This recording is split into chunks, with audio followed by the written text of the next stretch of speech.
Hello everyone, finally CAT 2025 is done and dusted. तो अब आगे क्या करना है? आज हमें करना है slot wise section wise analysis, the real reality check. Also हम आज बात करने वाले हैं एक्सपेक्टेड स्कोर वर्सेस परसेंटाइल की. And the most important element, examination हो चुकी है, प्रिपरेशन हो चुके हैं, मुझे पता है कि मैंने क्या किया है, बट अब इसके आगे की कैसे स्टेप्स हैं. तो टाइम वेस्ट नहीं करते हुए जल्दी जल्दी स्लॉट 1 चालू कर लेते हैं. स्लॉट 1 वीआरसी के साथ स्टार्ट हुआ था. वीआरसी कंपैरेटिवली मॉडरेट था. इसमें 4 आरसी आए थे जो कि थोड़े से लेंदी थे, 2 पैरा जंबल्स आए थे, 2 ऑड वन आउट आए थे, 2 पैरा कंप्लीशन आए थे, 2 पैरा समरी थी, 4 टीटा क्वेश्चंस थे जो कि कंपैरेटिवली लास्ट ईयर से ज्यादा वेटेज वाले थे. ओके, तो ऑल टुगेदर हमने देखा कि आरसी वाले जो थोड़े से पोर्शन थे इस बार ज्यादा लेंदी आए हैं. ठीक है, कोई बात नहीं, अच्छी पढ़ाई की है तो कोई प्रॉब्लम नहीं आनी चाहिए इसमें. सेकेंड हमारा जो सेक्शन है DILR was moderate to tough. क्या क्या आया था इसमें, चलो देखते हैं. रेडार चार्ट आया था, ओके. रूट्स एंड नेटवर्क्स आए थे. Distribution, circular arrangement, nice. एक नया वैरायटी का क्वेश्चन था जिसमें 5 लोग थे, 40 taps. Yes, it was manageable, बहुत ज्यादा टफ नहीं था. अगर आपने क्वेश्चन अच्छे से देखा होगा तो ये हो चुका है अच्छे से. AR based arrangements and 10 theta, very good, nice. तो चलो क्वांट्स देखते हैं. बहुत लेंदी, बहुत ट्रिकी. हमारे जो कुछ मेंबर गए थे एग्जाम देने के लिए उनको भी सच में स्लॉट 1 ने सरप्राइज किया कि स्लॉट 3 शायद से कभी कभी टफ आता है, बट स्लॉट 1 का क्वांट्स ने इस बार देखा है कि आई एम कोजी कोड वाले भी टफ दे सकते हैं. तो चलो देखते हैं. Algebra and arithmetic, her bar guys ये पोर्शन तो डोमिनेट करते ही हैं. साथ ही में आया था geometry, modern maths, okay, nice. Number system, partnership related question आया था, स्टॉक एंड बॉन्ड्स का, ओके, हमने एक बार कराया हुआ है. और 9 आए थे टीटा.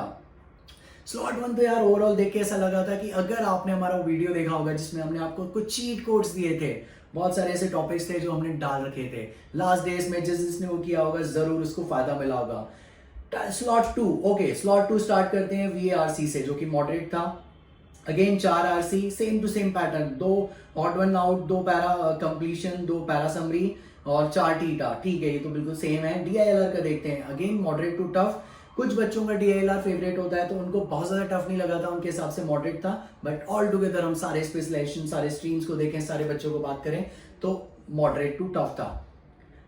स्कैटर्ड प्लॉट्स आए थे, okay. Hoops and balls, nice. Pollution index आया था, EQ जो बेस्ड होता है. Set theory, order and scheduling, okay. And 10 TITA questions आए थे. Okay. Quants, tough and tricky. Algebra and arithmetic, okay. Geometry, number system, the same as like slot 1. ठीक है, तो ऑल टुगेदर ये एक थोड़ा सा मैनेजेबल स्लॉट था. बहुत सारे बच्चों ने स्लॉट 1 वाले से पूछ भी लिया था कि क्या क्या आ रहा है, तो शायद से उन्होंने एक माइंडसेट बना लिया होगा और वो उनको काम आया है. तो तीसरा स्लॉट देखते हैं गाइस. वीआरसी अगेन मॉडरेट था as it is. 4 RC, 2 para jumble, 2 odd one out, 2 para completion, 2 para summary और 4 टीटा. ठीक है. DLR moderate to tough. Visual puzzle graph आए थे, सर्कुलर अरेंजमेंट आए थे, करेंसी बेस्ड ट्रैवल वाला क्वेश्चन आया था. ठीक है. Talk time related, import and export, oh nice, interesting. ठीक है, ये बहुत कैलकुलेटेड था. आई थिंक मैंने भी ये देखा था, ये थोड़ा सा कैलकुलेटेड था. एंड 10 टीटा आए थे. Quants, tough and tricky. Algebra, arithmetic, number system, set theory, geometry, 9 theta. Okay, all together तीनों स्लॉट की हम बात करें तो स्लॉट 1, स्लॉट 2 एंड स्लॉट 3, तीनों में स्लॉट 3 कंपैरेटिवली टफ था. स्लॉट 2 मैनेजेबल एंड डुएबल था. स्लॉट 1 ने कुछ लोगों को सरप्राइज किया था. एकदम से सुबह सुबह को इतना हेवी डोज मिल जाए तो हर किसी की हालत खराब हो सकती है. तो चलो बात करते हैं कि आपने जो अटेम्प्ट्स किए हैं, आपकी एक्यूरेसी क्या है और आप एक्सपेक्टेड स्कोर वर्सेस परसेंटाइल का क्या गेम है. तो शुरुआत करते हैं. जैसे हर कोई इंसान टॉप नॉच कॉलेज को टारगेट करता है, टॉप टियर ब्रांड्स को टारगेट करता है, तो उसमें जो परसेंटाइल चाहिए इट इज 99.9 परसेंटाइल. 99.9 परसेंटाइल का मैं एक सेक्शन वाइज ब्रीफ दे देता हूं, फिर बाद में जो हम कवर करेंगे ओवरऑल करेंगे. तो वीआरसी में 54, डीआईएलआर में 45, क्यूए में 44. ऑल टुगेदर आपको 120 मार्क्स चाहिए. गुड.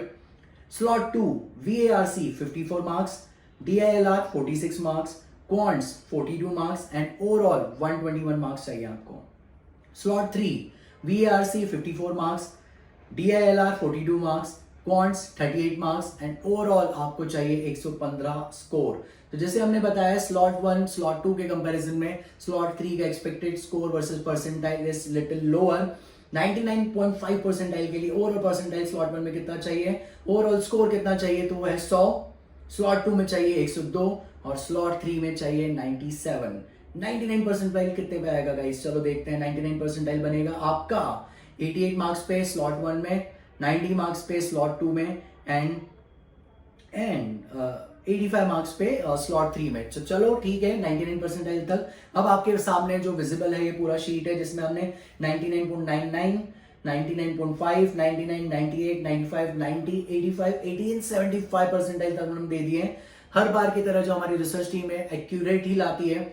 ऑल टुगेदर आप इसको 2-3 नंबर प्लस माइनस करके ले जा सकते हो, बट आप पूरी इस पर रिलाय कर सकते हो जो भी आपका एक्सपेक्टेड स्कोर वर्सेस परसेंटाइल है, सो दैट आप आगे की प्लानिंग करो। अब आगे करना क्या है, what to do now. Range wise मैं आपको बता देता हूं। सबसे पहले अगर आप आ रहे हैं 95 से 99.99 परसेंटाइल, तो ये गाइस टाइम है आपको आगे सिलेक्शन प्रोसेस के लिए प्रिपरेशन करने का। सिलेक्शन प्रोसेस में क्या क्या आता है, ग्रुप डिस्कशन, पर्सनल इंटरव्यू, वैट, रिटन एबिलिटी टेस्ट, जिसको हम नॉर्मल भाषा में ऐसे राइटिंग पे बोलते हैं। आजकल थोड़ा सा गेम चेंज हो गया है, एनालिटिकल राइटिंग भी देखते हैं। आपका एसओपी, स्टेटमेंट ऑफ पर्पस, आपका रिज्यूमे, आपकी प्रोफाइल बिल्डिंग से रिलेटेड अभी तक अगर कुछ चीजें मिसिंग है, लाइक सर्टिफिकेशन एनरोल करना बाकी है, या अब एग्जाम हो चुकी है, कुछ सेमिनार वर्कशॉप्स अटेंड करना बाकी है, अपनी इंटर्नशिप्स को वापस से कैरी ऑन करना है, तो ये सही टाइमिंग है। साथ में हमें जीए और जीके पे ध्यान देना है। And the most important thing, current affairs. Current affairs I hope आप पढ़ रहे होंगे। नहीं पढ़ रहे हो तो अभी से चालू कर दो, न्यूज़पेपर अभी से चालू कर दो, क्योंकि उस समय पे एंड टाइमिंग पे जैसे जैसे कॉल्स आएंगे वो बहुत ज्यादा टफ होने वाला है।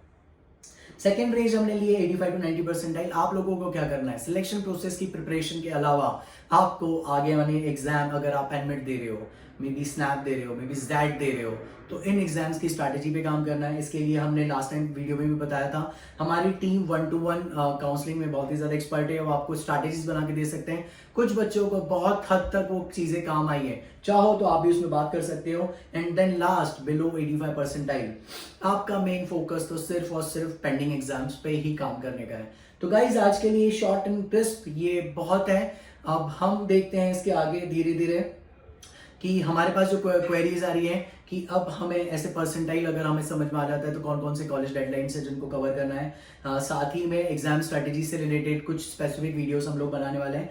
और अगर आप चाहते हो कि आप हमारी टीम से कुछ मेहनत कराओ, तो आप बताओ आपकी प्रोफाइल कैसी है, उसमें कुछ काम कराना है, या आपको कोई स्पेसिफिक कॉलेज के बारे में जानना है, या आपको किसी पर्टिकुलर आईएम से रिलेटेड सिलेक्शन क्राइटेरिया का जानना है, या कुछ बच्चे जैसे पूछ रहे थे कि एसपीजेन का आगे किस तरीके का क्राइटेरिया होने वाला है, ये अगर आपको जानना है तो प्लीज आप हमें कमेंट करें और हमारी टीम खुशी खुशी आपको उसमें मदद करेगी। तो चलिए गाइस, आज के लिए बाय बाय, मिलते हैं किसी अगले इंटरेस्टिंग सब्जेक्ट और टॉपिक के साथ।